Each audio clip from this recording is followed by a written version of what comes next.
Oke. Assalamualaikum warahmatullahi wabarakatuh.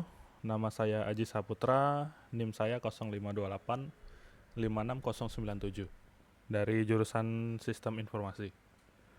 Hari ini saya ingin menjelaskan untuk tugas 2 dari pemrograman berbasis web.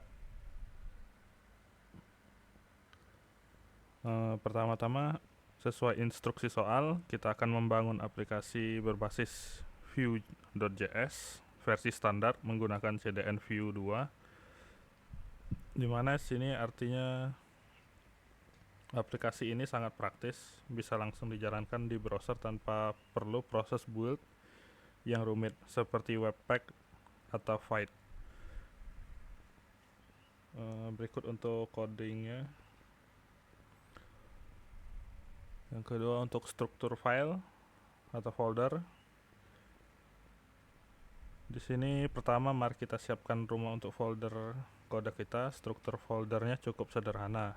Buat satu folder utama bernama tugas 2 view.ut. Di dalamnya kita bagi menjadi folder CSS untuk styling di sini dan folder JS untuk logika program. Dan 3 file HTML utama untuk root folder. Untuk urusan tampilan, kita menggunakan file style.css yang berisi desain navigasi global, grid layout untuk form agar rapi, serta kelas penanda warna status seperti hijau untuk aman, oranye untuk menipis, dan merah untuk stok kosong. Sini. Sementara itu, untuk indeks HTML bertindak sebagai beranda atau homepage yang menyediakan navigasi atas untuk berpindah ke halaman stok dan tracing. Berikutnya, untuk di bagian halaman stok, sekarang di bagian stok bahan ajar. Di sini ada form dinamis untuk menambah dan atau mengedit data. Jika kita memasukkan data baru dan klik tambah, datanya langsung masuk ke tabel di bawah secara reaktif. Vue juga akan otomatis memvalidasi agar tidak ada kode mata kuliah yang ganda. Berikutnya, fitur unggulan dari halaman ini adalah filter dependent yang manfaatnya computed properties pada Vue. Perhatikan filter kategori baru akan muncul dan aktif hanya jika kita sudah memilih UT daerah atau UPBJJ terlebih dahulu. Kita juga bisa menyaring buku apa saja yang butuh di reorder atau stoknya kritis, serta mengurutkan tabel berdasarkan judul, jumlah stok, atau harga secara instan. Berikutnya stok. Di balik layarnya, fungsi filter stok di stockapps.js bertugas untuk memproses semua penyaringan ini secara efisien. Kolom catatan juga sudah mendukung format HTML menggunakan direktif v-html agar teks bisa tampil tebal atau miring sesuai input pengguna.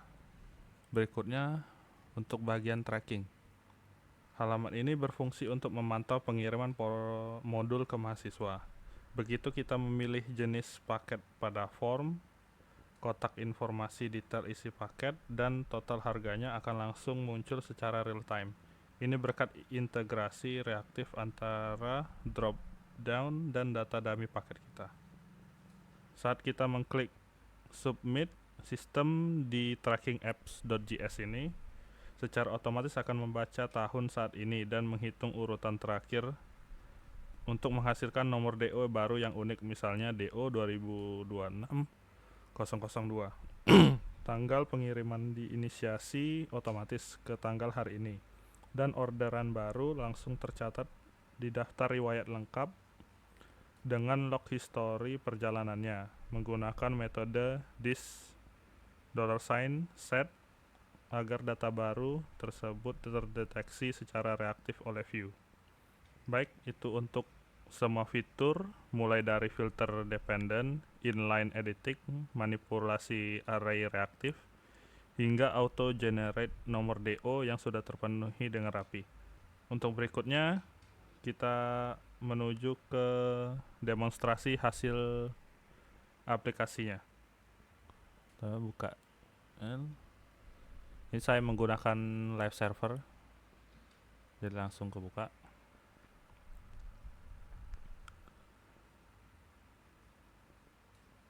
Aplikasi ini berjalan menggunakan Vue 2 via CDN, sehingga semua file HTML bisa langsung kita buka ke browser tanpa proses instalasi rumit.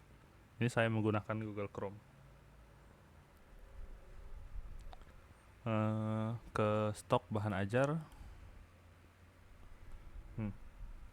Sekarang kita berada di halaman stok bahan ajar. Saat pertama kali dimuat, browser langsung menampilkan daftar stok bahan ajar berupa tabel yang berisi 4 dummy bawaan yang kita dapat. Perhatikan hasil pada kolom status dan catatan. Logika Vue berhasil mendeteksi jumlah stok secara dinamis. Misalnya buku pengantar manajemen, stoknya ada 28, sedangkan batas safety-nya ada 20. Jadi secara otomatis tercetak hijau, yaitu aman. Sementara buku dasar-dasar sosiologi, stoknya tinggal 2, lebih kecil dari safety-nya, yaitu 8, sehingga stok warnanya berubah menjadi oranye dan tertulis menipis.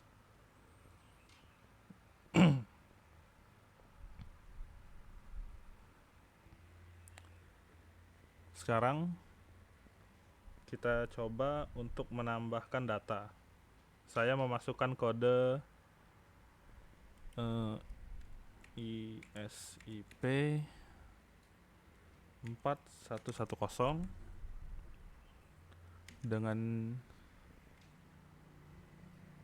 dengan judulnya pengantar ilmu hukum. Yaitu selanjutnya UT daerahnya saya pilih Surabaya. Kategori MK-nya wajib. Dan untuk stoknya 5. Dan untuk safety stoknya 10.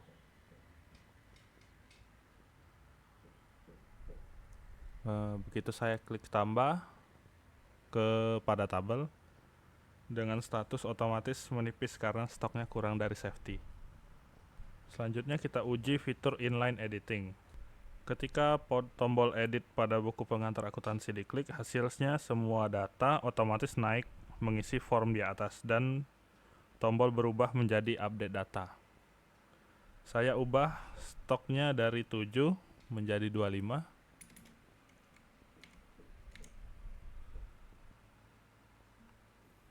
Ketika diupdate, datanya langsung berubah. Yang tadinya statusnya menipis, sekarang menjadi aman pada form. Berikutnya kita mencoba filter. Untuk pengujian penyaringan data, di sini saya pilih UT daerahnya ke Jakarta. Tabelnya langsung menyusut dan hanya menampilkan modul yang ada di Jakarta saja. Berikutnya kategori MK. Ini bisa kita pilih MK wajib atau MK pilihan. Karena tadi di daerah Jakarta tidak ada yang MK pilihan, cuma ada MK wajib. Jadi cuma ada di MK wajib. Dan bisa kita untuk reset filter agar semuanya tampil. Selanjutnya untuk tracking DO. Di bagian bawah sudah ada satu contoh riwayat pengiriman. atas nama Rina Wulandari, lengkap dengan log paketnya. Mari kita perhatikan kotak form input. Di sini, input tanggal kirim otomatis terisi pada tanggal hari ini.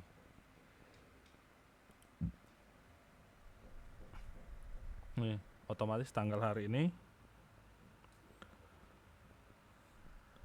Hasil reaktif yang luar biasa dari yang terjadi saat kita memilih paket bahan ajar. Begitu saya pilih UT001, di bawahnya langsung muncul kotak biru secara otomatis yang merinci apa saja isi kode mata kuliah di dalam paket dan beserta total harganya. Pengguna tidak perlu lagi menghitung manual. Selanjutnya kita masukkan NIM-nya untuk menguji.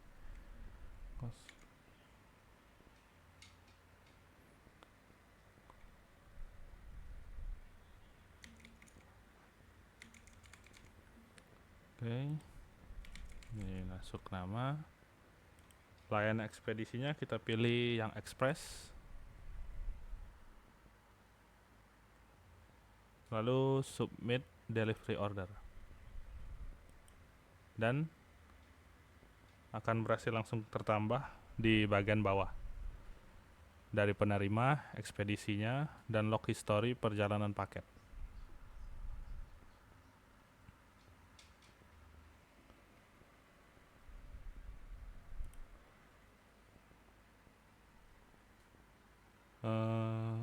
Baiklah, berdasarkan demonstrasi tadi, seluruh spesifikasi tugas mulai dari manipulasi array, computed property untuk filter bertingkat, form handling, validasi duplikasi, hingga auto numbering pada nomor DO, semua telah berjalan dengan responsif dan sukses. Itu saja yang dapat saya sampaikan, lebih kurangnya mohon maaf. Saya akhiri. Wabillahi taufiq wal hidayah. Wassalamualaikum warahmatullahi wabarakatuh.